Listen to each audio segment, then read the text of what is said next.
Well, it wasn't how the Rockwall Yellowjackets wanted to finish their non-district schedule against Southlake, but they do fall Friday night, 30-23 at the hands of the Dragons. Hello, everybody. Chris Curtis here for the Rockwall Sportscenter Yellowjacket update. Joined by my partner in crime, Billy Quinton. And Billy, week 2, it was special teams. Week 3, penalties are the killer for the Rockwall Yellowjackets as they fall. They had a final drive at the very end there. They looked like they might be tying the game up at the very end, but sure enough, penalties did kill the Jackets in the very end. And fortunately, a 0-3 start once again. Once again, we've been here before, take 2, but it's still, a team that's getting better. And when we just talked about this before we started filming, you got last 2 weeks you're playing against 2 top 10 teams in the area, and both times you have the ball and a chance to win the game.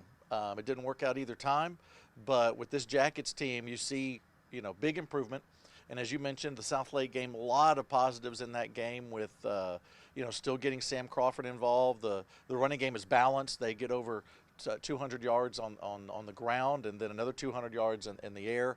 And so it was a lot of positives there. But to have the ball, you didn't score in the second half. That was one negative. Rockwall did not get a score in the second half, and they went into the halftime tied with Southlake. And they only gave up 1 touchdown, though. So the defense has improved as this went along. That's a very potent Southlake team.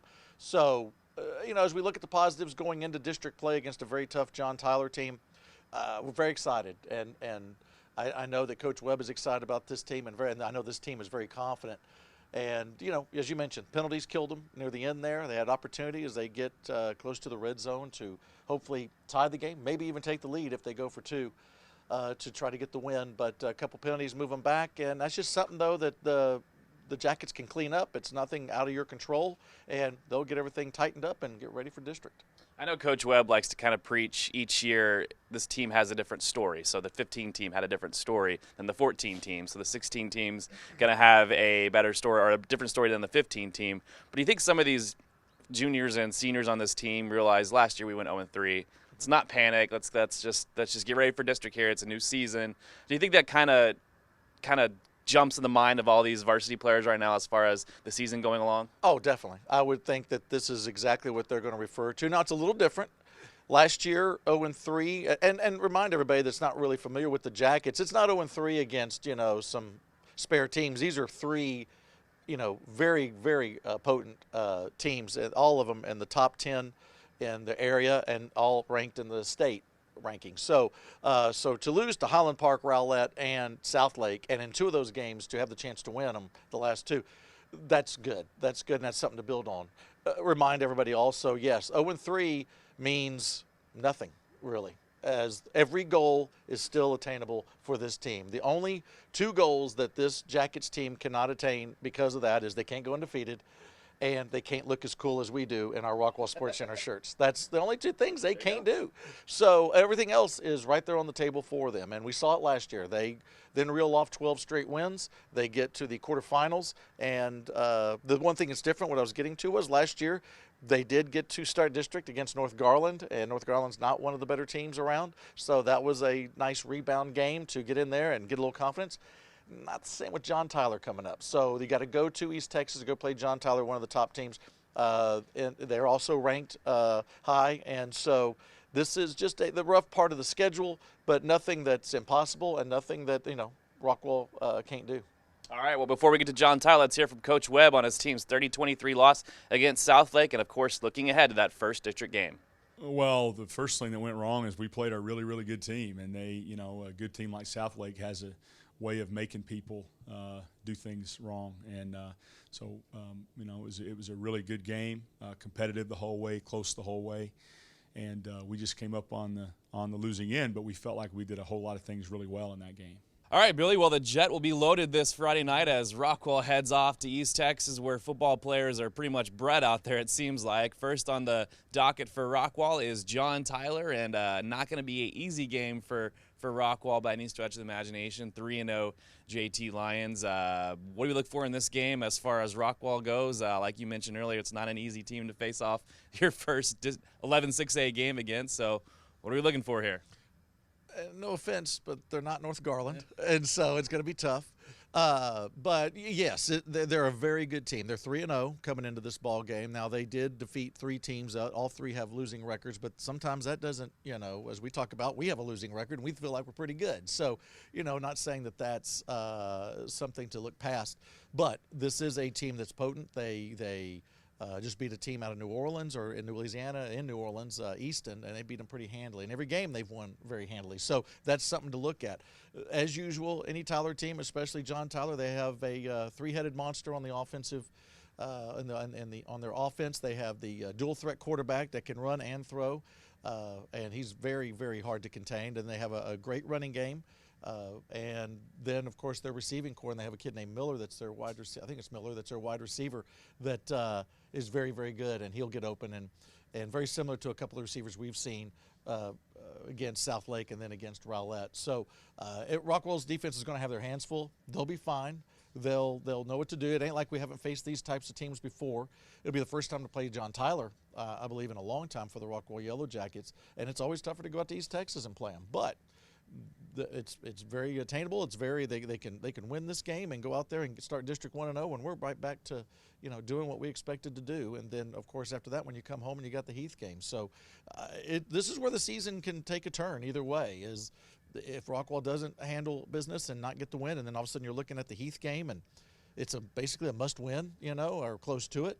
That puts a little bit more pressure on you. So let's see what the Jackets can do. I'm very confident they will do well. As we said, they've gotten better each week, and the Rockwall offense, they're going to move the ball. And John Tyler has a good defense, but Rockwall will move the ball, and I think it's going to be a good one. All right, well, let's hear from Coach Webb. I'm sure he's staying busy this week preparing for John Tyler.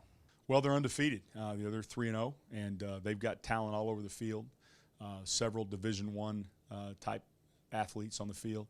And so the players that really stand out for them offensively, their quarterback, and they have a receiver that are just second to none. The quarterback is really the guy that makes it happen for them, and he's a tremendous dual threat guy. So that's it. You got to have a plan for him. You got to have a plan for really all the receivers, but the one in particular. And then defensively, they are very, very fundamentally sound. They're very, very fairly simple defensively, but they do a great job in coverage, and they've got some really talented front guys. All right, everybody, don't forget it's www.rockwallisd.com to check out Billy and his crew this Friday night at 7:30 from East Texas. Of course, old famous Rose Stadium out there in Tyler, Texas. Always a fun atmosphere to go out there. One of the few stadiums in Texas that has not been redone. Right. They like to keep it that history there. So, but if you can't make it out to the game, don't forget to check out Billy and his crew. They are always entertaining as usual, as I hear every single week from all of our fans. So they kind of love you, Billy. We have a good time. It's all right. And, what we like to say is we have a good time in the booth, and we'll try to squeeze the ball game in as much as possible. But, no, it's slightly important, right? It is a little bit important. No, and the reason we are having a good time is because of this team, and we enjoy watching these kids play and doing well. But head out to East Texas because we would love to have our listenership down and more people packing that Tyler Rose Stadium because that is a very cool stadium. It's different going to East Texas. East Texas has its own atmosphere, its own attitude, and it's great. And you get out there, and those people are passionate about football the same way we are, but it's a little bit more spread out, town versus town. You have the two teams in Tyler, but you also have Longview, and these people know how to put on a show. So get out there to East Texas, have a good time. But if not, we got the game for you. We'll be in an itty-bitty tiny booth over in the far left, and a couple of us will have to stand up and maybe put David Sweet on my shoulders, and we'll get this game to you. I knew it was going to happen eventually this year. Yeah. I knew it was going to start. Of course, why not when we start district? And don't forget to go a little early on Friday, as traffic in Tyler can kind of be a pain. So go a little early, leave work early, tell your boss. There's a couple really good restaurants to go hit beforehand. Tell your boss you got to leave early from work. It's all good. So don't forget to go check out the Rockwall Yellowjackets against John Tyler this Friday night at 7:30. And, of course, next week, the game we've all been waiting for. Of course, it's the Heritage I-30 Classic. It's Rockwall versus Heath once again. That's going to be a fun one. Yes, it will. It's been a few years, and it always is great. I think Rockwall's the home team in this one, so it doesn't really matter because both sides will be packed. I'm pretty sure we're probably putting in temporary stands as we always do in the end zone. So we got to make room, and that is a great atmosphere. And we'll remind everybody as far as the listenership goes, for those few that aren't going to go to the game, and you need to have a good excuse, either being sick or you got to go out of town or something because everybody else needs to be filling up Wilkerson Sanders for that one. But and they will. But if you're listening, we're going to combine the booths if you're wondering how we do that. And so Steve Deere will join me, and we'll get some of the other guys in the crews. They're going to mix it in, and we're going to have a blast. And we like to give each other a hard time during the game. So, if your team's the one on the other end of the score, those guys winning are going to get you a few jabs and vice versa. So, of course, the bragging rights are going to be extraordinary for that game, I'm sure, right? That's it. So that's the fun thing. You got a whole year that you get to. You got any bets going on for this game yet, or no? Or officially, wagering is not legal in high school football. Talking about maybe dyeing your hair red. Well, what you got left, or yeah, we got to do something. We got to do something fun like that. We got to look into something. Maybe wearing the other team's jersey, or I don't know. We'll have to figure something out. Maybe we can, for all the people in Heath, the people in Rockwall can use Heath's drivers, all their drivers, and they can drive for us for a week. I don't know. Now you're just getting greedy. Just getting greedy here. My goodness. Of course, that's for another time next week. We'll get ready right into that one. But first, it's Rockwall versus John Tyler, 7:30 from Rose Stadium this Friday night. It's www.rockwallisd.com. Check out Billy and his crew. Any final thoughts? Here we go. District 11-6A. Let's get going. It is. I can't believe we're already here. We sit here and we wait all summer and all off season to get football here, and here we are already in week 4 and starting district. It has blown by, and here we go. And this is when it does count. We can't come here anymore and say, hey, don't worry about it, don't worry about the loss, it doesn't mean anything. From here on out, every loss means something, every win means something, and improvement is necessary to keep going. But Coach Webb teams always start peaking and building as the season goes along. So Jacket fans, get ready. It's going to be another fun ride. All right, once again, www.rockwallisd.com to check out the Jackets versus the Lions this Friday night. Have a great week, everybody, and don't forget, Jacket Fight never dies.